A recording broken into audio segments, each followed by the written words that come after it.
The business became part of us. We grew up in it, we laughed, we fought. That was our whole part of growing up. Our whole family was enmeshed in it.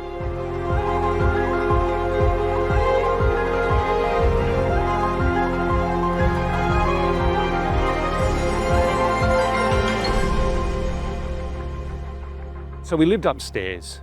Jackie, myself, Mum and Dad.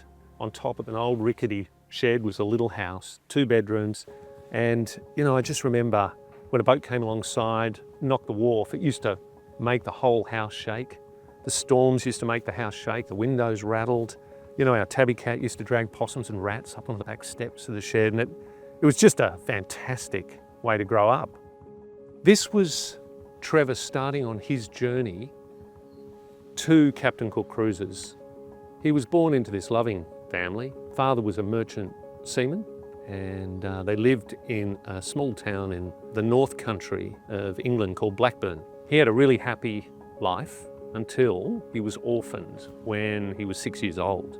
It's such a great story, coming back to starting the very essence of it with Dad being, orphaned at the age of 6 and 7 in the UK, and the maritime stories around that, and Mum's background as cherry blossom queen and all the things she'd done to lead up to being this perfect partnership where they had this symbiotic relationship where they could create something quite unique and that what didn't exist before. We didn't have Mum and Dad around a lot as the business was growing. I mean, I was 8 when the business started, and that involved going in and spending every weekend answering the telephone or handing out brochures. As the business took off and Mum and Dad started doing trips overseas, and we had nanny after nanny, and Anthony and I and Alison later would sit at the kitchen table throwing the Brussels sprouts out the window as Mum and Dad were very seldom there.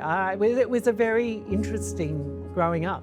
Trevor was always convinced that this would work. He knew that Sydney Harbour was the best harbour in the world. I mean, he'd seen how successful the Circle Line cruise was, so he was certain that it could work in Sydney. But the problem we had was scale. There weren't enough tourists in Sydney at the time, and this is the early 70s. They could see, though, that it was on the cusp of that developing. Now, they started with a couple of cruises a week. That didn't work. They had to go to 7 days a week.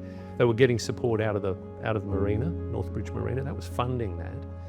And then, Trevor had to make that decision to invest, to borrow some money, build a boat, something that was suitable. Now, all at the same time, in the background, tourism was starting to develop into Sydney, and to become part of the tourism industry by getting involved in the tourism associations that he did over the years was all part and parcel of making sure that he could be part of the journey of tourism and to help it grow, because he knew without tourism the business wouldn't grow. The memories of how things play out are all different according to your perception of the past, but for me the business was built by the two of them. It wasn't Dad, it was the partnership, and they talked about that themselves endlessly, and they often reflected on, the number of times I heard that coming out of both of their mouths, that it's partnership in business and in love.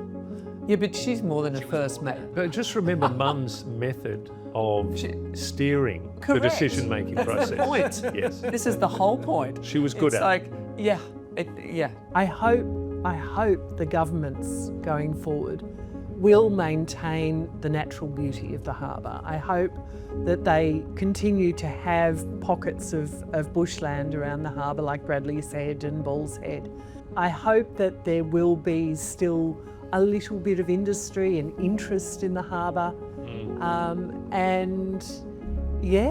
I just hope that we continue to use it the way we have, and maybe there'll be another beautiful super yacht plying the waters with Captain Cook. You hope that the government policy, whether it's on a local or state or federal level, will facilitate responsible development in and around Sydney Harbour so that it maintains its natural beauty and its ability to be somewhat of a working port, not much of a working port anymore, but that there's interest around, that there's natural beauty, that there's opportunities for easy recreation, and that a business like Captain Cook can continue to prosper and provide those opportunities for people to enjoy what is the most beautiful Harbour harbour in the world.